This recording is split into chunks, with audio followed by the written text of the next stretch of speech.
आप देख रहे हैं प्रोग्राम 10 तक रेहान तारिक के साथ। आज जिन स्टोरीज पर देंगे दस्तक उनमें शामिल है ऑपोजिशन मुनकसिम, हुकूमती इत्तेहाद में दरारें, सियासी खलीज कैसे कम होगी, हुकूमत इत्तेहाद में फूट की वजह क्या है, कंस्ट्रक्शन सेक्टर में रिलीफ का फायदा क्यों नहीं उठाया गया, अवाम का अजीम लीडर कौन है।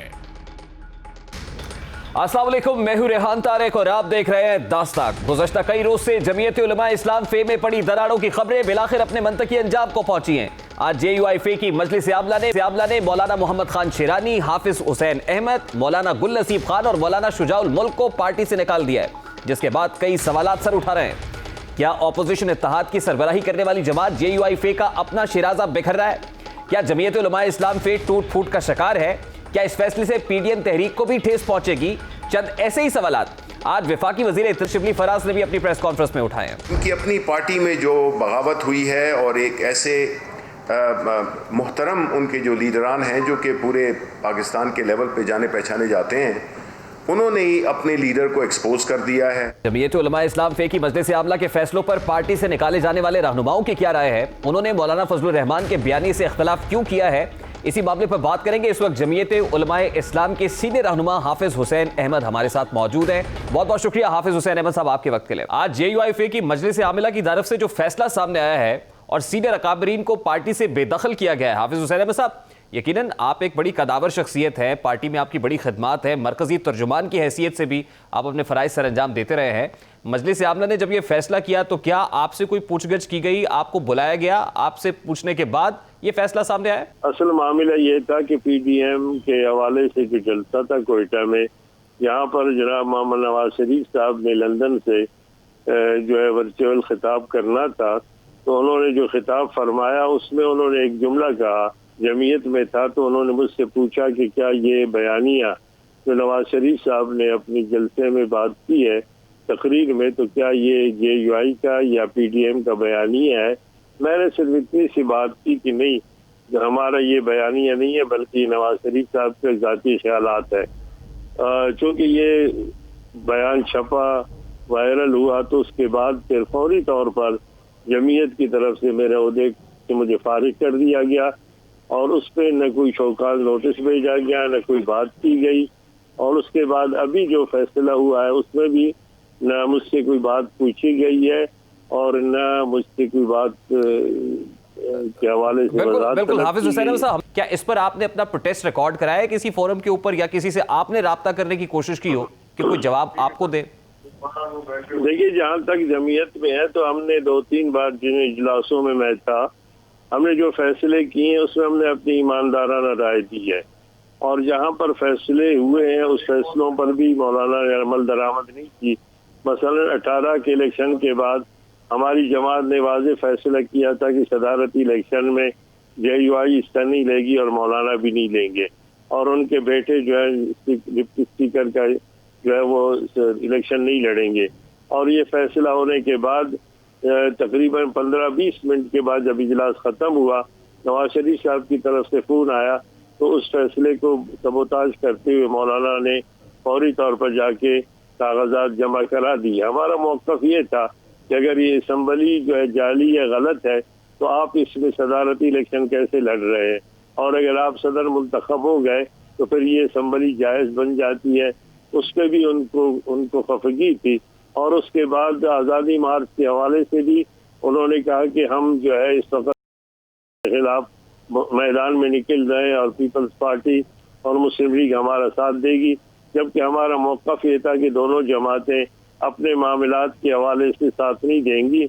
और फिर खुद मौलाना फजलुर रहमान साहब ने 13 दिन हमें वहाँ पर इस्लामाबाद में बिठाने के बाद बगैर जमात से पूछे कौल उनके हासिल की कि जनाब मार्च में इमरान खान की हुकूमत को हटाकर हम आपके लिए इलेक्शन का बंदोबस्त करेंगे। तो इस पे उन्होंने फौरी तौर पर आज़ादी मार्च को ख़त्म करने का ऐलान किया।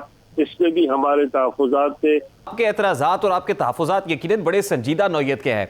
अगर ये रिजॉल्व नहीं किए जाते, एक तो ये कि आप क्या इंतजार करेंगे कि इन एतराज़ात पर जवाब दिया जाए, इनको एड्रेस किया जाए, अब भी कोई गुंजाइश बाकी है, या फिर अब आपने फैसला कर लिया है कि नहीं अब आप JUI फे के साथ नहीं चल सकते, आप कोई अलग फोरम बनाएंगे, कोई अलग जमात बनाएंगे?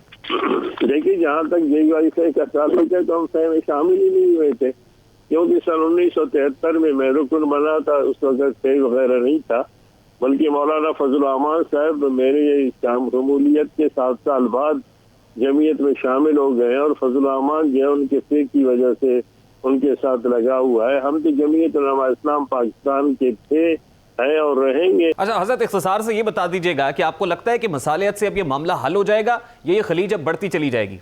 एक उसूल है पूरी दुनिया में कि कहीं भी आप किसी को सुने बगैर कोई फैसला नहीं दे सकते, किसी पे फर्द जुर्म आयद किए बगैर, सोकाल नोटिस दिए बगैर, उसका मौक़िफ़ लिए बगैर आपका फैसला एक तरफा होगा, जो हम समझते हैं कि चारों रहनुमाओं के लिए इसी अंदाज में ये बात की गई है। ठीक है, बहुत बहुत शुक्रिया हाफिज हुसैन अहमद साहब आपके वक्त के लिए। जमीयत उलमा इस्लाम के सीनियर रहनुमा हाफिज हुसैन अहमद हमारे साथ मौजूद थे। जहां JUIF में दरारों की खबरें हैं, वहीं PDM की आदत में इख्तलाफात की खबरें भी सामने आ रही हैं। ऑपोजिशन सेनेट इंतखाबात में शमूलियत, ज़िमनी इलेक्शन में हिस्सा लेने, मार्च की तारीख और धरने पर ताहाल मुत्तफिक नहीं हो सकी है। मुस्लिम लीग नून के सीनियर रहनुमा राना सनाउल्लाह एहतजाजी मार्च और धरने को मार्च तक मुलतवी करने के हामी है, जबकि दीगर क़यादत भी सर्दियों के बायस अवाम को सड़कों में लाने में नाकामी का एतराफ़ इससे कबल कर चुकी है। दूसरी जानिब अगर हुकूमत का जायजा लिया जाए तो अपोजिशन की कन्फ्यूजन और तहरीक में ताखीर का फायदा हुकूमत को पहुंचता दिखाई देता है, लेकिन इस वक्त अहम इत्तेहादी जमातें भी हुकूमत से नाराज दिखाई दे रही हैं। MKM कराची की मरदमशुमारी पर आग बगोला है तो GDA की क़यादत भी अपोजिशन से राहो रस्म बढ़ाती हुई दिखाई दे रही है। यही नहीं बल्कि मुस्लिम लीग काफ भी हुक्मरान जमात से खफा नजर आ रही है। यह सवाल पैदा होता है कि क्या अपोजिशन के इख्तलाफात का फायदा हुकूमत को पहुंच रहा है?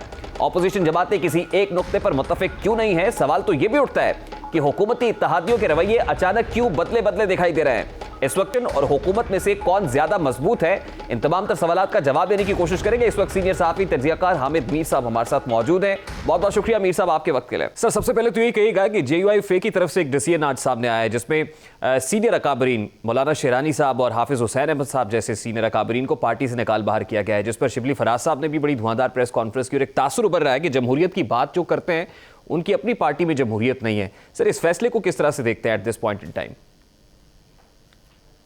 देखें, शिबली फराज साहब को तो ये एतराज़ करने का बिल्कुल भी कोई हक नहीं है, इसलिए कि उनकी अपनी पार्टी में जितनी जमहूरियत है वो आपको पता है।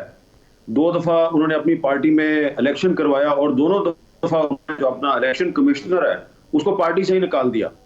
तो उनको तहरीक इंसाफ में पहले खुद जमहूरियत लेके आनी चाहिए, फिर वो दूसरी पार्टियों में जमहूरियत की बात करें। ये जो पार्टियों के अंदर जमहूरियत का मसला है ये वाकई एक बड़ा मसला है, लेकिन इस वक्त ना तो पाकिस्तान पीपल्स पार्टी के अंदर जमहूरियत है, ना मुस्लिम लीग नून के अंदर जमहूरियत है और ना ही तहरीक इंसाफ के अंदर जमहूरियत है। तो पहले आप तहरीक इंसाफ के अंदर जमहूरियत लेके आए। पहले आप बताएं कि आपने 2 दफा इलेक्शन करवाया, दोनों दफा चीफ इलेक्शन कमिश्नर को निकाल दिया और पार्टी में फिर आपने नॉमिनेशंस किए हैं, तो आप नॉमिनेशंस क्यों करते हैं? जहां तक बात है जमीयत उलमा इस्लाम की, तो जमीयत उलमा इस्लाम में जो मौलाना फजल रहमान साहब हैं ये इलेक्शन के जरिए ये अमीर मुंतखब हुए थे और मौलाना शेरानी साहब जो है ये इससे पहले कई मरतबा JUI बलोचिस्तान के अमीर रह चुके हैं और हाफिज हुसैन अहमद साहब भी जो हैं वो भी पार्टी के अहम ओहदों पे रहे हैं। अब देखें, जब तक तो हाफिज हुसैन अहमद साहब जो हैं वो सेनेटर बनते रहे, कौमी असम्बली के मेंबर बनते रहे, तो उन्होंने कोई इतराज़ नहीं किया जमीयत उलमा इस्लाम की पॉलिसी पे या मौलाना फजल रहमान पे। लेकिन अब जब वो सेनेटर नहीं है, कौमी असम्बली के मेंबर भी नहीं है, तो वो एतराज़ कर रहे हैं। जहाँ तक शेरानी साहब का ताल्लुक है तो शेरानी साहब जो है ना, उन्होंने जो बात की, उन्होंने इसराइल को तस्लीम करने की बात की। तो जो जमीयत उलमा इस्लाम का जो मंशूर है उसमें ये कहा गया कि हम फ़लस्तीनियों की हिमायत करेंगे। तो मौलाना शेरानी साहब जो हैं उनको इसलिए निकाला गया है कि उन्होंने पार्टी के मंशूर से इन्हिराफ किया है, और 2 बंदों के पार्टी से निकल जाने से पार्टी खत्म नहीं होती और ना ही पार्टी में आप ये कह सकते हैं कि पार्टी का शिराजा बिखर गया। तो पार्टी के जितने भी MNAs हैं, जी पार्टी के जितने भी MNAs हैं, कौमी असम्बली के मेंबर हैं, जितने भी सेनेटर्स हैं, जितने भी MPAs हैं, वो सारे के सारे मौलाना फजल रहमान के साथ हैं। सर बात JUIF तक ही महदूद नहीं है, बल्कि जो 2 बड़ी पार्टीज हैं उनके अंदर भी तकसीम की बात की जा रही है विद इन द पार्टीज भी। और फिर आसिफ अली जरदारी साहब ये चाहते हैं कि सेनेट इलेक्शन भी लड़ा जाए, बाई इलेक्शंस भी जो है वो उसको कंटेस्ट किया जाए। उनका ऑब्वियसली मैंडेट है पाकिस्तान पीपल्स पार्टी का सिंध के अंदर। तो आपको क्या लगता है कि ये तकसीम और इतनी मुनकसिम ऑपोजिशन अपनी तहरीक में कामयाब हो पाएगी? देखिए, ये जो ऑपोजिशन है ना, ये 10 जमातों का इत्तेहाद है। एक जमात थी जो उसमें पीटीएम वो निकल चुकी है, तो ये 10 जमातें हैं और 10 की 10 जमातें जो हैं वो मुख्तलिफ नजरियात की हामिल हैं। तो ये जमातें, पहली तो बात यह है कि इनको इकट्ठे नहीं होना चाहिए था। इन जमातों का इकट्ठा होना और पाकिस्तान डेमोक्रेटिक मूवमेंट का बनना इमरान खान और उनके सरपरस्तों की बहुत बड़ी नाकामी है। अब मसला ये है कि ये जमातें जो हैं, इन्होंने बहुत से जलसे कर लिए हैं, अब ये लॉन्ग मार्च की धमकी दे रही हैं, तो इनके अंदर जो है वो अब टूट फूट की खबरें जो हैं वो फैलाई जा रही हैं। ये जमातें जो हैं, ये 27 दिसंबर को, यानी आज से ठीक 2 दिन के बाद, इन जमातों की क़यादत जो है वो गढ़ी खुदा बख्श में इकट्ठी होगी, वहां पर एक जलसा होगा और उसमें इन जमातों का मौक़िफ़ आपके सामने आएगा। पीपल्स पार्टी होस्ट है, मुस्लिम लीग नून जो है वो वहां पे मेहमान बन के जा रही है। तो एक्चुअली ये 2 बड़ी जमातें हैं और तीसरी जमात जो है वो JUI है। और उसके बाद फिर जो जनवरी का फर्स्ट वीक है, तो जनवरी के फर्स्ट वीक में लाहौर में PDM का सरबराही इजलास है, तो उसमें ये तमाम मामला तय हो जाएंगे। जहां तक आप जरदारी साहब की बात कर रहे हैं, तो आसिफ जरदारी साहब जो है ना, आजकल हुकूमत के कई वज़रा और बहुत से जो हुकूमत के हामी दानिश्वर हैं और तजिया नगार हैं, उनकी तमाम उम्मीदें आसिफ जरदारी से वाबस्ता हैं और 2-3 दिन से उनकी उम्मीदें जो है दोबारा शहबाज शरीफ से वाबस्ता हो गई हैं। ये वो तमाम लोग जो कह रहे हैं कि जी PDM में फूट पड़ जाएगी और पीपल्स पार्टी बहुत जल्द अपना रास्ता जुदा कर लेगी, ये वो लोग हैं जो हर दौर में जमहूरियत दुश्मन ताकतों के साथ रहे हैं। इनका तमाम ऐसे जो जमहूरियत दुश्मन दानिश्वर हैं, इनका एक रिकॉर्ड है और अब इन्होंने अपने रिकॉर्ड में एक और भी चीज़ शामिल किया कि अब ये अक्सर जो जमहूरियत दुश्मन दानिश्वर और तजिया नगार और एंकर हैं, आजकल ये इसराइल को तस्लीम करने की बात कर रहे हैं और इसराइल को तस्लीम करने की बात कर रहे हैं, बड़े धड़ल्ले से बात कर रहे हैं। आप देखेंगे आने वाले दिनों में यही लोग जो कह रहे हैं कि आसिफ जरदारी साहब जो है वो सेनेट के इलेक्शन में भी हिस्सा लेंगे, वो सिंध असम्बली से भी इस्तीफा नहीं देंगे, वो PDM से अलहदा हो जाएंगे। आपको ये बड़े बड़े सहाफ़ी कुछ दिनों में ये हुकूमती जमातों से सेनेट के इलेक्शन के टिकट मांगते हुए नजर आएंगे। हमने देखा है इन रीसेंट पास्ट कि जो मफामती पॉलिसी है बुरी तरह से नाकाम हुई है। अब ये जो दाल है PDM की मफामत के साथ गलेगी या फिर मजामत का रास्ता इख्तियार करना पड़ेगा? देखिए, PDM तो बनी ही इसलिए है कि मुफाहमत की पॉलिसी नाकाम हो गई है। PDM इसलिए बनी है कि शहबाज शरीफ साहब और आसिफ जरदारी जो ओपनली मुफाहमत की बात करते थे, वो उनको नाकाम कर दिया है। उनको सिर्फ इमरान खान ने नाकाम नहीं कर दिया, बल्कि इमरान खान के जो सरपरस्त हैं उन्होंने भी नाकाम किया है। अब शहबाज शरीफ जो है, अगर उनको जेल में डाल दिया गया तो इमरान खान ने जेल में डाला है। आसिफ जरदारी साहब पर जो ऊपर तले इतने सारे मुकदमात बने हैं और वो सारे मुकदमात जो है, मुकदमात सिंध के हैं लेकिन चलाए जा रहे हैं इस्लामाबाद में, तो ये क्या कौन सा कानून है? तो आपने, ये दोनों आदमी थे जो आसिफ जरदारी और शहबाज शरीफ, आपने इन पर हमला करके दरअसल मुफाहमत पर हमला किया और मुफाहमत जो है वो पार्लियामेंट हाउस इस्लामाबाद के सामने जो D चौक है, वो वहां पर बीच चुराहे उसको गोलियां मार के आपने फेंक दिया और वो तड़प तड़प कर वफात पा चुकी है। अब वो जो मुफाहमत है उसकी लाश को उठाकर आप कहीं भी ले जाएं, लेकिन वो मर चुकी है। अब आप जिस डायलॉग की उम्मीदें लगा के बैठे हैं, अगर शहबाज शरीफ और आसिफ अली जरदारी चाहें भी और वो दोनों मैदान में आकर खुल्लम खुला मुफाहमत की बात करेंगे भी, तो उनकी क्रेडिबिलिटी खत्म हो जाएगी। हामिद मीर साहब, मोहम्मद अली दुरानी साहब नेशनल डायलॉग की बात कल कर रहे थे। एक बार फिर से मुल्की सियासत पर नेशनल डायलॉग की बात सुनाई दे रही है। अब किसका पैगाम लेकर गए होंगे? और फिर शहबाज शरीफ साहब ने जब इस बात का इजहार किया और उन्होंने भी ये कहा कि वो अंदर रहकर जेल में तो कोई फाल किरदार नहीं अदा कर सकते, उसके लिए बाहर आना पड़ेगा। इमरान खान साहब कहते हैं कि वो किसी को NRO नहीं देंगे। इसका मतलब शहबाज शरीफ साहब अगर बाहर आते हैं, फाल किरदार अदा करने की कोशिश बाहर कर सकते हैं, तो उसके लिए उनको जेल से बाहर आना पड़ेगा, खान साहब को NRO देना पड़ेगा फिर सर। तो क्या ये मुमकिन है दोनों चीजें at this point in time? जो मोहम्मद अली दुरानी साहब की उनके साथ मुलाकात हुई है, उस मुलाकात का जो असल मकसद है वो ये है कि पाकिस्तान को मुहाजराई की तरफ बढ़ा दिया गया है। आप देखिए ना कि जैसे मैंने आपको पहले कहा कि अब इस वक्त हालात इस तरह के हैं कि जो कोई भी डायलॉग की बात करेगा या इदारों के दरमियान टकराव खत्म करके और हुकूमत और अपोजिशन को मुफाहमत की बात करो, डायलॉग करो, उस पर लोग शक करेंगे कि इसका कोई इंटरेस्ट है, उसका लोग मजाक उड़ाएंगे। लोग कहेंगे देखा शहबाज शरीफ भी मुफाहमत का नंबरदार था, उसका हशर देख लिया है, ये आसिफ जरदारी का हशर देख लिया है, मुफाहमत का नंबरदार था, अब तुम्हारा भी यही हशर होगा।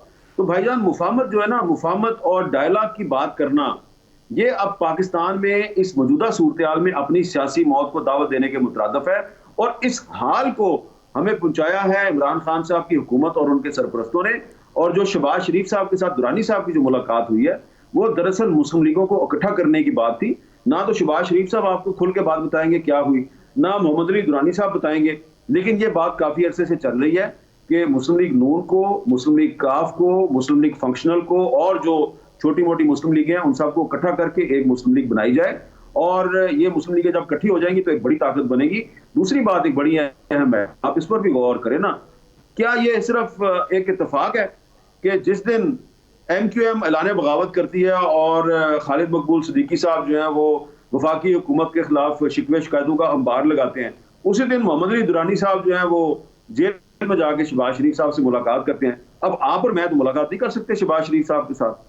पीडीएम के भी कुछ सीनियर लोग कह चुके हैं, शायद खान अब्बासी हो, एहसन इकबाल हो, पाकिस्तान मुस्लिम लीग नून से या पाकिस्तान पीपल्स पार्टी से कमर जबान कायरा साहब जैसे मोतबर सियासतदान हो, वो भी नेशनल डायलॉग की बात तो कर चुके हैं। आपके ख्याल में अब ये लोग भी नेशनल डायलॉग की बात जब करेंगे तो ये भी अपनी सियासत को दफन कर देंगे? देखिए, जब ये नेशनल डायलॉग की बात करते हैं तो इनसे एक सवाल बड़ा सादा सा पूछा जाता है कि क्या जो नेशनल डायलॉग है ये अफराद के दरमियान होगा? ये कहते हैं नहीं, अफराद के दरमियान नहीं, इदारों के दरमियान होगा। फिर इनसे पूछा जाता है अगर इदारों के दरमियान होगा तो इदारों में एग्जेक्टिव शामिल है कि नहीं शामिल है? कहते हैं हाँ जी एग्जेक्टिव शामिल है। तो फिर हम इनसे कहते हैं कि चीफ एग्जेक्टिव जो है वो तो वजीर आजम होता है और वजीर आजम इमरान खान है, तो आप उसके साथ डायलॉग करेंगे? तो फिर वो कहते हैं नहीं, उनके साथ तो बात नहीं हो सकती। तो भाई जब उनसे बात ही नहीं हो सकती तो फिर ये क्यों आप नेशनल डायलॉग की बात करते हैं? लिहाजा देखें, ये जो भी नेशनल डायलॉग की बात करता है ना, उसके बारे में एक तासुर ये कायम होता है कि ये किसी के कहने पे बात कर रहा है। ये एक बदकिस्मती है हमारी कि जो काम आप कर ही नहीं सकते आप उसका डंडोरा क्यों पीट रहे हैं। फर्ज करें कि आज पीपल्स पार्टी जो है वो कहती है जी हमने नेशनल डायलॉग करना है, तो फिर आपको इमरान खान के साथ बैठना पड़ेगा ना, वो चीफ एग्जेक्टिव है इस मुल्क का। आप सिर्फ जुडिशरी के साथ और फौज के साथ तो बैठ नहीं सकते। सर आपको क्या लगता है, क्योंकि आप सियासी नब्ज को तो बड़े अच्छे तरीके से समझते हैं और आप फोर साइटेडनेस तो है इस हवाले से, आपको क्या लग रहा है सर सारी जमातें मुत्तफिक हो जाएंगी कि बाई इलेक्शंस को भी कंटेस्ट किया जाए, सेनेट इंतखाब में भी जाए और जो कुछ हो उसके बाद ही हो? और इस वक्त मैं आपको बिल्कुल अपने काबिल एतमाद ज़राए के जरिए ये बता रहा हूं कि इमरान खान साहब को प्रॉब्लम जो है ना वो इस्तीफों से नहीं है, उनको प्रॉब्लम फजलुर रहमान साहब के धरने से और उनके लॉन्ग मार्च से है। और लॉन्ग मार्च जो है वो मुस्लिम लीग नून और पीपल्स पार्टी करे ना करे, ठीक है, पीपल्स पार्टी करे ना करे, नून लीग करे ना करे, मौलाना फजलुर रहमान ने करना ही करना है, उन्होंने इस्लामाबाद आना ही आना है। तो आपको नहीं लगता कि पार्लियामान के अंदर भी कोई तब्दीली आ सकती है, वोट ऑफ नो कॉन्फिडेंस वाली मूव भी चल सकती है इत्तेहादियों के जोर पर? यह कोशिश की थी आसिफ जरदारी साहब ने कुछ अरसा पहले, और लेकिन उनकी ये जो कोशिश है ये नाकाम हो गई है। और अभी भी कुछ लोग जो है मुस्लिम लीग नून के अंदर वो चाहते हैं कि इस तरफ भी जाया जाए, खास तौर पे जब ये MQM और जो फंक्शनल लीग है उसकी नाराजगी जब सामने आई है तो अब दोबारा कुछ लोग ये बात कर रहे हैं। लेकिन देखिए मसला ये है ना कि पहले ये पार्टियां जो है इन्होंने चेयरमैन सेनेट को हटाने की कोशिश की, इनके पास अक्सरियत थी, तो अपनी अक्सरियत की वजह से के बावजूद ये चेयरमैन सेनेट को नहीं हटा सके, तो ये इमरान खान को कैसे हटाएंगे? तो ये एक मुश्किल मामला है। और इसमें असल बात यह है कि जो ये पार्टियां हैं इनका एक ख्याल है कि इमरान खान साहब के जो सरपरस्त इदारे हैं वो जब तक उनके साथ खड़े हैं, वो जब तक न्यूट्रल नहीं होते तो तहरीक अदम एतमाद नहीं हो सकती। इसलिए मैं आपको बार बार कह रहा हूँ ना कि पीपल्स पार्टी और मुस्लिम लीग नून जो है ना वो मौलाना फजलुर रहमान पर उनका इन्हिसार है, उनकी सारी तहरीक का, तो लेकिन मौलाना फजलुर रहमान का इन पर कोई इन्हिसार नहीं है। ये दोनों पार्टियां उनके साथ जाए ना जाए, मौलाना फजलुर रहमान ने इस्लामाबाद आना ही आना है। मौलाना Fazlur Rahman sir last but not least बता दीजिए किस पे इन्हिसार कर रहे हैं, क्योंकि हमने देखा कि पहले भी गुज़श्ता साल भी मौलाना फजलुर रहमान आए थे, उनको यकीन दहानियां कराई गई थी, वो अपने कारकुनान को लेकर डिस्पर्स हो गए थे पुरम तरीके से, बड़े पुरम तरीके से आए थे, डिसिप्लिन वे में आए थे, डिसिप्लिन रहे, लेकिन उसके बाद उसी पुरम तरीके से उनको जाना भी पड़ा, यकीन दहानियां भी धरी की धरी रह गई। तो क्या इस बार मौलाना फजलुर रहमान कुछ अलग तैयारी के साथ आएंगे या कोई श्योरिटीज को गारंटीज कहीं से सीख करेंगे? नहीं, देखिए बड़ी सिंपल सी बात है, पिछली दफा जब मौलाना फजलुर रहमान आए थे तो कुछ लोग जब उनसे कांटेक्ट करते थे तो वो उनसे बातचीत शुरू कर देते थे, उनके साथ जो लोग उनको एंगेज करते थे वो उनके साथ बातचीत करते थे और बैकडोर चैनल से मुज़ाकरात भी होते रहे। तो मौलाना फजलुर रहमान नाम इस्तेमाल करते थे, मेरी जी परवेज लाई से बात हो गई है, मेरी चौधरी शुजात से बात हो गई है, लेकिन उनकी बात कोई और लोगों के साथ भी होती थी। अब इस मर्तबा जो है वो कहते हैं जी कि ये जो जिन लोगों ने मुझे पिछले साल धोखा दिया है, बकौल उनके धोखा दिया है, इस साल ना तो मैंने उनसे धोखा खाना है ना ही उनसे बात करनी है। लिहाजा इस साल यानी कि इस मर्तबा अभी तक जब मैं आपसे बात कर रहा हूँ, मौलाना फजलुर रहमान की पॉलिसी है किसी के साथ बात ही ना करो, इन पर भरोसा ही ना करो। वो कहते हैं नाकाबिल एतबार लोग हैं और इनके साथ जो मैच है उसका फैसला सड़क पे होगा। ठीक है, बहुत बहुत शुक्रिया मीर साहब आपके वक्त के लिए। सीनियर सहाफ़ी तज्जियाकार हामिद मीर हमारे साथ मौजूद थे। गुफ्तगू आपने सुनी, अभी एक ब्रेक लेंगे जिसके बाद बात करेंगे कि हुकूमती इत्तेहादी इस वक्त हुकूमत से नाराज क्यों है। MQM और GDA की सीनियर क़यादत इस ब्रेक के बाद हमारे साथ मौजूद होगी, उनसे बात करेंगे इस ब्रेक के बाद हमारे साथ।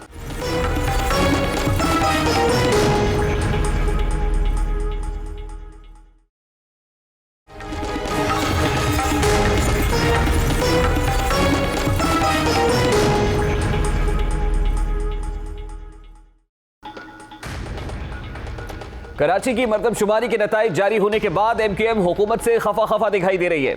आज MQM के रहनुमा खालिद मकबूल सिद्दीकी ने प्रेस कॉन्फ्रेंस करते हुए हुकूमत से अलहदगी के मामले पर अवाम से रुजू करने का फैसला किया है। सरबराह MQM पाकिस्तान का कहना था कि वफाकी हुकूमत में रहना है या नहीं, इससे मुतालिक MQM का तंजीमी ढांचा अवाम के पास जाएगा। उन्होंने कहा कि हुकूमत के सामने तहफ़्फ़ुज़ात और लाहेअमल रख दिया है, अवाम के पास जाकर अगले लाहेअमल की राय लेंगे। अभी हुकूमत में शामिल होने के लिए हमने जो अपना सबसे पहला और अव्वलीन नुक्ता रखा था वो मरदमशुमारी का। हमसे कहा गया था कि आपकी काबीना में मौजूदगी हुकूमत को मुस्तहकम करने का बाइस बनेगी। अवाम के साथ खड़े होकर इस मामले में कोई हतमी फैसला इंशाअल्लाह हम बहुत जल्द कर पाएंगे। 18 का इलेक्शन देख लिया ना, अगर उसमें इंजीनियरिंग नहीं होती तो हमारे अलावा तो किसी को एक वोट भी नहीं पड़ा। अब MQM पाकिस्तान इल्जाम आयद कर रही है कि कराची से कामयाब होने वाली PTI क़यादत ने उनका साथ नहीं दिया, लेकिन दूसरी जानिब गवर्नर सिंध इमरान इस्माइल ने मरदमशुमारी के मामले पर MQM के मौक़िफ़ की तायीद कर दी है। ये सिर्फ MQM की डिमांड नहीं थी, ये इमरान खान साहब की जमात की भी यही डिमांड थी कि सेंसस होना चाहिए दोबारा और कम से कम सैंपल सेंसस होना चाहिए। इसके लिए अब जो लाइनअप तय किया जा रहा है इंशाअल्लाह 2022 या अगले इलेक्शन से पहले इसकी तैयारी भरपूर शुरू कर दी जाएगी। गवर्नर सिंध तो दोबारा मरदमशुमारी की हामी है, लेकिन सवाल ये पैदा होता है कि वफाकी काबीना में मौजूद PTI के कराची से मुंतखब मेंबरान नताइज जारी करने में रुकावट क्यों बने हैं? क्या गवर्नर सिंध का बयान हुकूमती इत्तेहादियों को मनाने की कोशिश है? MQM हुकूमत से अलहदगी के लिए अवाम में जाने का फैसला क्यों कर रही है? क्या मुत्तहिदा क़यादत एहतजाजी सियासत की जानिब बढ़ रही है? इस तमाम तर मामले पर बात करेंगे। इस वक्त MQM पाकिस्तान के सीनियर रहनुमा वफाकी वजीर अमीनुल हक हमारे साथ मौजूद हैं। बहुत बहुत शुक्रिया अमीनुल हक साहब आपके वक्त के लिए। अमीनुल हक साहब, बहुत बेहतर होता कि मरदमशुमारी के मामले पर तमाम तर काबीना एक सेम पेज पर होती और कंसेंसस के साथ ये मामला CCI को, काउंसिल ऑफ कॉमन इंटरेस्ट को भेजा जाता, लेकिन क्या वजह है कि अब मां सिवाय आपके कोई भी वजीर इस हक में नहीं था कि मरदमशुमारी पर नजरसानी होनी चाहिए? रेहान, आपने बड़ी आइडियल गुफ्तगू की है। मैं काश के ऐसा होता, बट अनफॉर्चुनेटली ये ऐसा नहीं हो पाया। लेकिन आप ये देखिए कि चूँकि MQM पाकिस्तान शहरी सिंध को रिप्रेजेंट करती है और गुज़श्ता 3 दहाइयों से अल्हम्दुलिल्लाह MQM पाकिस्तान के पास मोर देन 85% मैंडेट रहा है। हमने सेंसस के हवाले, अप्रूवल के हवाले से इसकी मुखालफत की और ये पाकिस्तान ने क्या किया, 3 पॉइंट को उठाया। MQM पाकिस्तान ने कहा कि 2017 की जो सेंसस है MQM पाकिस्तान इसको मुस्तरद करती है। नंबर 2, MQM पाकिस्तान ने, यानी उनकी तरफ से मैंने कहा कि 2023 के इलेक्शन से पहले हर सूरत में मरदमशुमारी का इनेकाद किया जाए। और नंबर 3, MQM पाकिस्तान मुतालबा करती है कि 2017 के बुनियाद पर किसी भी तरह की डिलिमिटेशन या हल्के बंदी को MQM पाकिस्तान मुस्तरद करती है। तो 3 चीज़ों को हमने पॉइंट उठाया। बड़ा जायज़ मुतालबा MQM पाकिस्तान का। आप सिर्फ आपके डिसेंटिंग नोट के साथ ये मामला काउंसिल ऑफ कॉमन इंटरेस्ट पे भेजा गया है। वो किन वज़रा हैं, वो कौन से हैं जिन्होंने आपसे इख्तलाफ किया है? आखिर हम जानना चाहते हैं वफाकी काबीना के अंदर बैठे हुए वो कौन सी शख्सियात हैं कि जिन्होंने इख्तलाफ किया और सिर्फ आपने डिसेंटिंग नोट लिखा है इस मामले पर?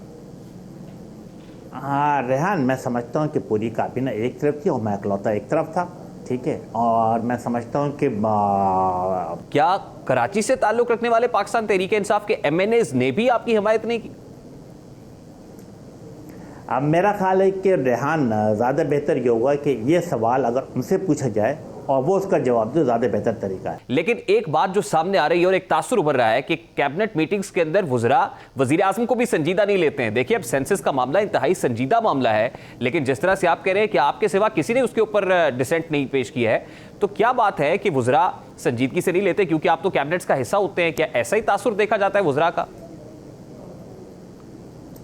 नहीं रेहान, मैं समझता हूँ कि डिफरेंट इशू के ऊपर मेरा ख्याल है कि डिफरेंट वुज़रा हैं, शाह महमूद कुरैशी साहब हों, असद उमर साहब हों, खटक साहब हों, ये तमाम लोग अपना अपना पॉइंट ऑफ व्यू बड़े खूबसूरत तरीके, स्वाति साहब हों, और ये तमाम लोग अपने अपने पॉइंट ऑफ व्यू, शफकत महमूद साहब हों, ये तमाम लोग अपना अपना पॉइंट ऑफ व्यू बड़े खूबसूरत तरीके से पेश करते हैं। अब एक इंप्रेशन ये उभर रहा है कि काबीना से अलहदगी एमक्यूएम की महज एक धमकी है, और फिर आपके मुखालिफिन तो ये तक कह रहे हैं कि दरअसल एमक्यूएम अवाम को धोखा दे रही है इस मामले पर।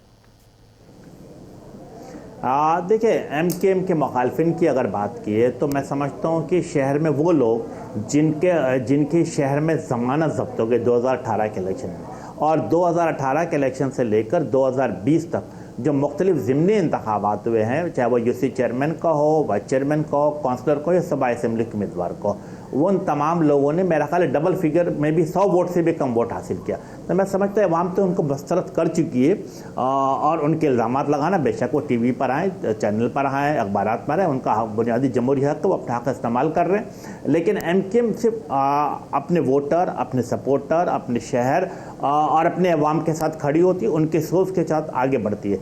अब तक शहर कायद के लिए क्या बेहतर हो सका है? आप नहीं समझते कि this is the high time कि जब एमक्यूएम को अलहदगी इख्तियार कर लेनी चाहिए? अदरवाइज जब आप अवाम में जाएंगे तो फिर अवाम आपसे सवाल करेंगे और बहुत ज्यादा जिम्मेदारी आपके कांधों पर आ जाएगी। किस बात का इंतजार कर रही है एमक्यूएम? देखिए, एमक्यूएम किसी के मशवरे या किसी ख्वाहिश पे फैसला नहीं करती, बल्कि जैसे मैंने कहा कि एमक्यूएम अपना फैसला खुद करती है, अपने अवाम, अपने कारकुनान, अपने वोटर के मशवरों के साथ। और जहाँ तक आपने बात की डेवलपमेंट पैकेज की, देखिए ये अल्हम्दुलिल्लाह मैं समझता हूँ कि ये बड़ी खुशाइन बात थी कि सितंबर के महीने में वज़ीर आज़म साहब पाकिस्तान कराची तशरीफ़ लाए। कराची में एक तरफ आपने देखा कि वज़ीर आला सिंध बैठते, गवर्नर सिंध बैठती, एमक्यूएम मौजूद थी, और 1.1 ट्रिलियन का डेवलपमेंट पैकेज का ऐलान किया गया। और देखिए, इसके अंदर पानी के मसाइल थे, सीवरेज के मसाइल थे, ट्रांसपोर्ट के मसाइल थे, सॉलिड वेस्ट मैनेजमेंट के मसाइल थे, एंटी इंक्रोचमेंट थी, और रोडों का बनाना था।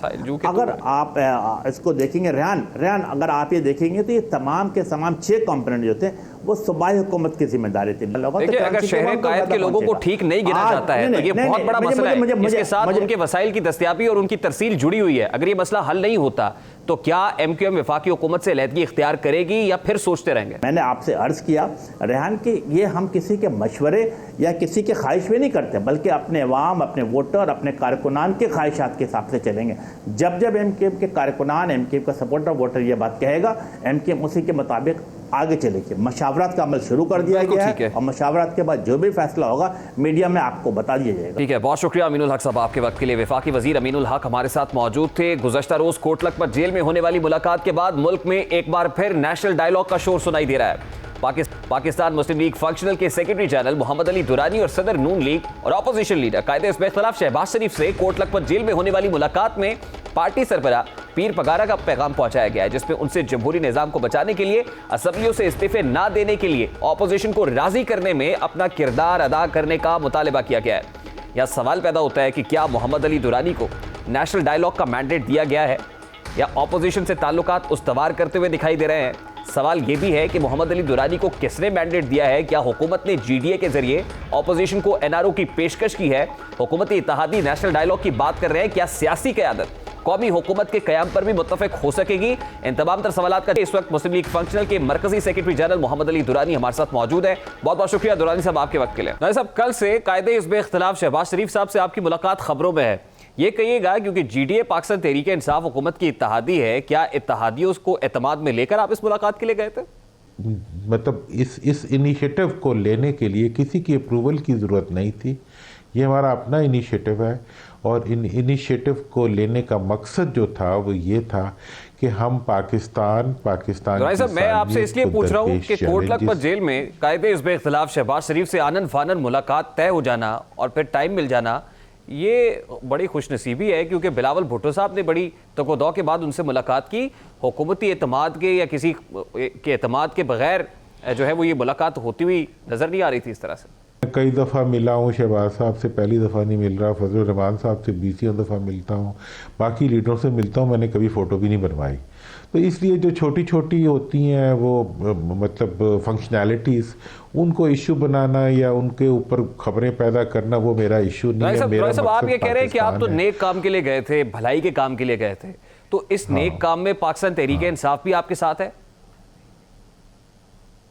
देखें जी, तो मेरा तो पूरी राय है और मैं तहरीक इंसाफ के हर वर्कर को, हर पार्लियामेंटेरियन को जब मैं उसको बातचीत करता हूँ तो मुझे ये लगता है कि वो नहीं चाहते कि उनकी पार्टी इस वक्त टकराव में आए, बल्कि वो चाहते हैं उनकी पार्टी परफॉर्म करे।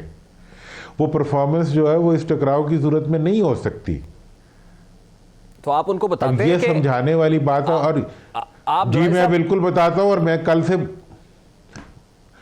ये बता भी रहा हूं कि देखें, हर बात वो नहीं होती जो देखने के बाद आप तस्लीम करें, कुछ चीज़ों को सुनने के बाद भी तस्लीम कर लेना चाहिए। देखें ना जी, IMF के पास फ़ौरन जाना चाहिए था, अगर ये उसी वक्त तस्लीम कर लिया जाता, हमने तो बहुत उस वक्त भी कहा था, ठीक है ना जी। तो आज भी अपोजिशन से बातचीत करना और टकराव की सूरतों में ना जाना, और टकराव का फ़ायदा जो है ना वो हुकूमत को होगा ना अपोजिशन को होगा, और ये चीज़ हम इस्टेब्लिश करना चाहते हैं और ये चीज़ इस्टेब्लिश हो भी जाएगी। तो राजी साहब, आपने ये कहा कि शहबाज शरीफ साहब से बड़ी फ्रूटफुल डिस्कशन रही है और अगर वो जेल से बाहर हो तो अपना किरदार भी अदा कर सकते हैं। राजी साहब, क्या इमरान खान साहब शहबाज शरीफ को NRO दे देंगे कि वो जेल से बाहर आए और ये नेक काम कर सकें? भाई NRO देना प्राइम मिनिस्टर को किसने अख्तियार दिया कि वो NRO दे? नहीं है अख्तियार उसके पास। राजी साहब, यही बात ऑपोजिशन में प्राइम मिनिस्टर को समझाती रही, लेकिन प्राइम मिनिस्टर अभी भी हालिया भी बयानात उनके यही है कि सारी बातें हो सकती हैं, मैं NRO किसी को नहीं दूंगा। जो बात आप कर रहे हैं दुरानी साहब, ये बड़ी पते की बात कर रहे हैं, ये सियासी तौर पर एक दूरंदेशी की बात कर रहे हैं। आपको लगता है कि जो कुछ अब हो चुका है और जिस नहज पर हालात पहुंच चुके हैं, ऐसा नहीं होना चाहिए, तो इसके जिम्मेदार खुद इमरान खान साहब और उनकी हुकूमत है? आग लगेगी तो सब जलेंगे, मुल्क को नुकसान पहुंचेगा तो सब उसके जिम्मेदार ठहरेंगे। और ये भी मैं हुकूमत को भी मैंने आज भी बताया, मैंने कल भी बताया था कि कोई पार्लियामेंट्री सिस्टम जो है वो अपोजिशन के बगैर भी नहीं चल सकता। अगर कोई आपको ये कह रहा है कि सारी की सारी असम्बली जो है वो मतलब हुकूमत को मुंतखब करने वाली वन पार्टी रूल बन जाएगा, तो ये फिर पार्लियामेंट्री निज़ाम का नहीं है, उसमें तो अपोजिशन चाहिए होती है।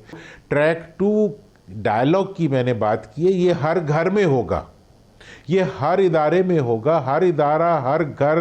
देखें जी, अदलिया से लेके वकला से लेके मीडिया से लेके पाकिस्तान की इस्टेब्लिशमेंट से लेके पाकिस्तान की सियासी पार्टियों तक, सियासी पार्टीज़ के वर्कर्स, उनके पार्लियामेंटेरियंस, ये सब मिलके जब एक सोच पैदा करेंगे। मैंने ये बात सवाल उठाया, मैं आपसे भी उठाता हूँ कि ये मुझे बताएं कि अगर इस्तीफे दे देते हैं सारी की सारी अपोजिशन, उसके बाद क्या होगा? डायलॉग होगा ना। और इस पहले डायलॉग से अगला सवाल भी मैं आपसे करता हूं भाई साहब, ग्रैंड नेशनल डायलॉग होगा, हाँ। ग्रैंड नेशनल डायलॉग के बाद एक नेशनल गवर्नमेंट बनेगी, क्या इसके लिए हुकूमत तैयार हो जाएगी? देखें जी, ग्रैंड नेशनल जो डायलॉग है उसके बाद उस डायलॉग के अंदर कहीं नहीं लिखा होता कि उसके नतीजे में क्या बनेगा। अगर नतीजा पहले निकाल लेंगे, ये आपने भी थोड़ा सा रेस्ट्रेंट यूज़ करना है कि अगर आप नतीजा पहले निकाल देंगे तो फिर काम ही शुरू नहीं होगा, और यही कुछ डायलॉग के साथ हो रहा है। और मैंने इसीलिए कहा है कि इसको अब ट्रैक 2 पे किया जाए। लेकिन दुरानी साहब, मुझे आपकी गुफ्तगू से ये भी महसूस हो रहा है कि आप भी पाकिस्तान तहरीक इंसाफ हुकूमत से लबालब भरे हुए हैं। ग्रैंड नेशनल डायलॉग का तो मुझे पता नहीं, लेकिन मुझे यूं लग रहा है जैसे ग्रैंड मुस्लिम लीग बनने जा रही है। देखिए, वो तो मैं तजवीज़ लेके गया था और वो तजवीज़ हमारी तजवीज़ का हिस्सा है। हम चाहते हैं कि मुस्लिम लीगी सोच रखने वाले जो लोग हैं वो पूरे पाकिस्तान में चारों सूबों के अवाम को साथ लेकर वो पाकिस्तान के लिए पाकिस्तानियत की बुनियाद पर और फेडरेशन की मजबूती की बुनियाद पर आगे काम करें। इसके लिए आपको पाकिस्तान तहरीक इंसाफ हुकूमत से अलहदा होना पड़ा तो वो भी हो जाएंगे आप? देखें, हुकूमत में हमारा रोल ही कितना है। हुकूमत जिस चीज़ पे चल रही है, जिस तरह चल रही है, वो हुकूमत का एक है। देखें, हुकूमतें जो होती हैं वो मुल्कों से बड़ी नहीं होती। तो कल को जो PTI, मैंने तो PTI वालों से भी ये कहा है कि यार इस वक्त कन्फ्रंट्रेशन अगर 4 महीने और जारी रही तो आपके पास बाकी 1.5 साल रह जाएगा। वो और कम टाइम हो जाएगा। फिर आप बाद में कहेंगे कि जी बड़ी गलती हुई, हमने कन्फ्रंटेशन में अपोजिशन ने हमारा टाइम गुजार दिया और हम डेवलपमेंट नहीं कर सके, हम परफॉर्म नहीं कर सके। तो इसलिए ये किसी के हक में नहीं है। जो फार्मूला हम और आप, हम सब पाकिस्तान के अवाम है, मैं एक आम शहरी की हैसियत से ये बात कर रहा हूँ। ठीक है, बहुत बहुत शुक्रिया दुरानी साहब आपके वक्त के लिए। मुस्लिम लीग फंक्शनल के मरकजी जनरल सेक्रेटरी मोहम्मद अली दुरानी हमारे साथ मौजूद थे। यहाँ एक ब्रेक लेंगे, जिसके बाद बात करेंगे कि कंस्ट्रक्शन सेक्टर को दिया जाने वाला रिलीफ कितना मौसर रहा है। एमनेस्टी स्कीम की मुद्दत मेयाद 31 दिसंबर को खत्म हो रही है, इसे कितना कैपिटलाइज किया गया है, कितना फायदा उठाया गया है, इस पर बात होगी इस ब्रेक के बाद। हमारे साथ रहिए।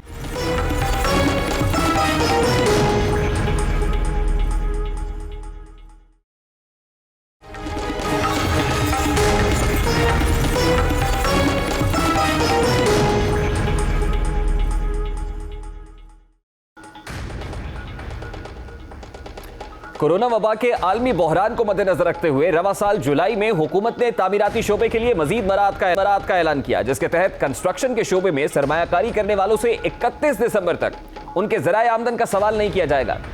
उस वक्त भी जहां पैकेज को हौसला अफजा करार दिया गया, वहीं कम मुद्दत के लिए रियायत पर भी सवाल उठाए गए। क्या इस पैकेज के हवाले से हुकूमत ने जो दावे किए थे वो पूरे हुए हैं? क्या आवाम इस पॉलिसी के तहत समरात समेटने में कामयाब हुई है? क्या एमनेस्टी के लिए दी जाने वाली तारीख की जरूरत नहीं है?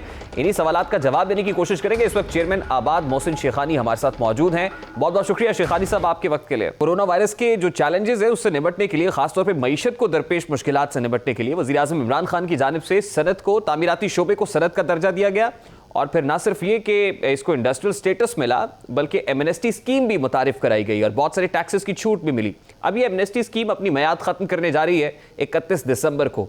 आपकी मालूमात क्या है, 31 दिसंबर को मियाद खत्म हो रही है या तौसी मिलने जा रही है इसमें?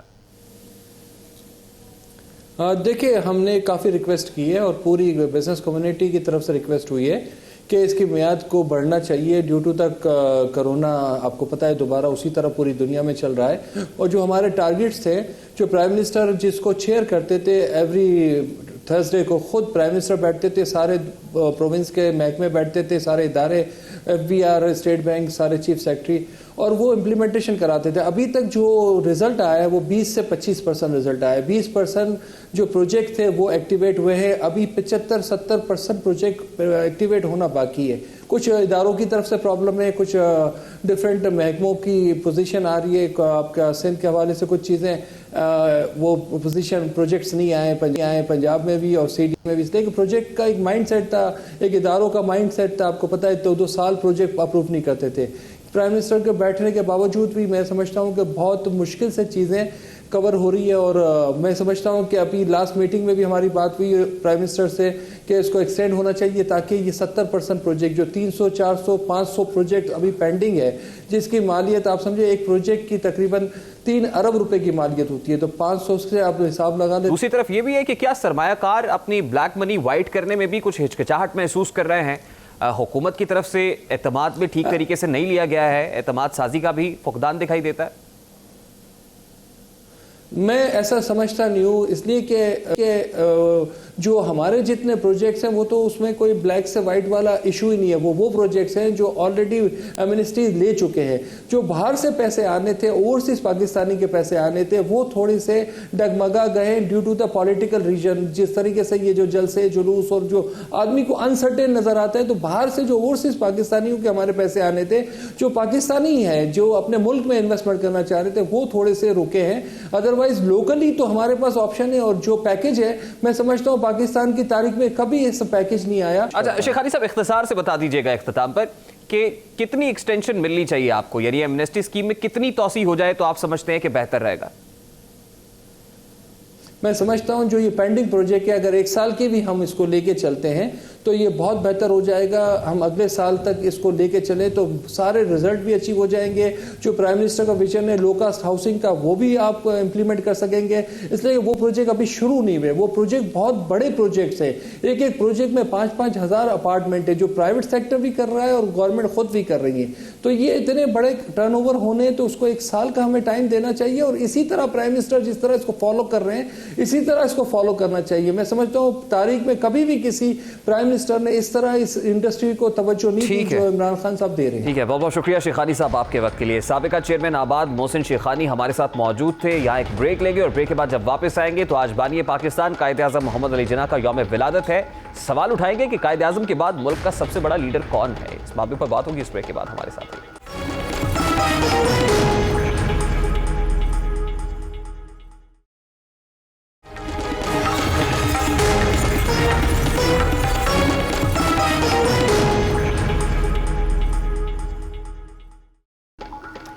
आज कौम बानी पाकिस्तान कायदे आज़म मोहम्मद अली जिन्ना का 145वां यौम पैदाइश बना रही है। मोहम्मद अली जिन्ना वो कायद थे जिन्होंने मुसलमाना ने बर्रे सगीर को एक अलग वतन दिया, जिन्होंने मुसलमानों को एक कौम बनाया। लेकिन बदकिस्मती से कायदे आज़म के बाद कौम को आज तक कोई कायद नहीं मिल सका। हम तमाम सियासी जमातें अपनी अपनी पार्टी सरबराहान को कायदे आज़म के मुतबादिल के तौर पर पेश करते रहे। जिस तरह कायदे आज़म मोहम्मद अली जिन्ना ने 1947 में पाकिस्तान की बुनियाद रखी थी सर, इसी तरह आज इस मुल्क को, इस कौम को आपकी ज़रूरत थी। और जिस तरह उनके साथ मादरे मिलत फातिमा जिन्ना ने साथ दिया था, इसी तरह मेरी बहन और दुख्तरे पाकिस्तान मरियम नवाज शरीफ आज आपके शाना बशाना खड़ी है। इस मुल्क में Imran Khan is only one. इंशाअल्लाह आज कायदे आज़म के बाद वो शख्स मिला है जो ईमानदार है, जो दलेर है, जो मुहिब्बे वतन है, जो चोर नहीं है। सियासतदानों की राय तो आपने जान ली है, अब अवाम की राय आपके सामने रखते हैं कि बानी पाकिस्तान के बाद क्या उन्हें कायद मिला या नहीं मिला। कायदे आज़म के जो लीडर हैं बहुत अच्छे लीडर थे हमारे, वही रहेंगे इंशाल्लाह। उसके बाद कोई अच्छा लीडर नहीं आ सकता। मेरे ख्याल में कायदे आज़म के बाद पाकिस्तान को लीडर नसीब ही नहीं हुआ। कायदे आज़म जिस तरह के लीडर थे उस तरह के लीडर मुल्क चलाने के लिए नहीं होते, मुल्क बनाने वाले लीडर थे वो। हमारे दौर में तो लीडर हमें कोई अच्छा नहीं लगा। कायदे आज़म के बाद पाकिस्तान में सब तो बड़ा लीडर कोई है ही नहीं है। कायदे आज़म के बाद पाकिस्तान की जो 73 साल तारीख है कोई बड़ा लीडर नहीं आया। कायदे आज़म के बाद पाकिस्तान का मेरे ख्याल में कोई ऐसा लीडर नहीं है, कोई भी ऐसा लीडर नहीं है जो कायदे आज़म का मुवाजना कर सके या उनके बराबर भी हो सके। कायदे आज़म जैसा ना कोई लीडर है, ना कोई होगा, ना कोई पैदा होगा। कायदे आज़म के बाद पहली बात तो कोई लीडर आया नहीं है। नहीं, पाकिस्तान में बल्कि दुनिया में कायदे आज़म के बाद कोई लीडर ऐसा नहीं है जो उनका मुकाबला कर सके। ये दाग दाग उजाला, ये शब गुज़ीदा सहर, वो इंतज़ार था जिसका, ये वो सहर तो नहीं, ये वो सहर तो नहीं जिसकी आरज़ू लेकर चले थे यार के मिल जाएगी कहीं ना कहीं। फलक की दश्त में तारों की आखिरी मंजिल, अभी चरागे सरे रह को कुछ खबर ही नहीं। अभी गरानी शब में कमी नहीं आई, हयाते दीदा व दिल की घड़ी नहीं आई। चले चलो कि वो मंजिल अभी नहीं आई। ये तो था आज का दस्तक। आपसे मुलाकात होगी इंशाअल्लाह अगले हफ्ते। अपना रखिएगा ख्याल। अल्लाह हाफ़िज़।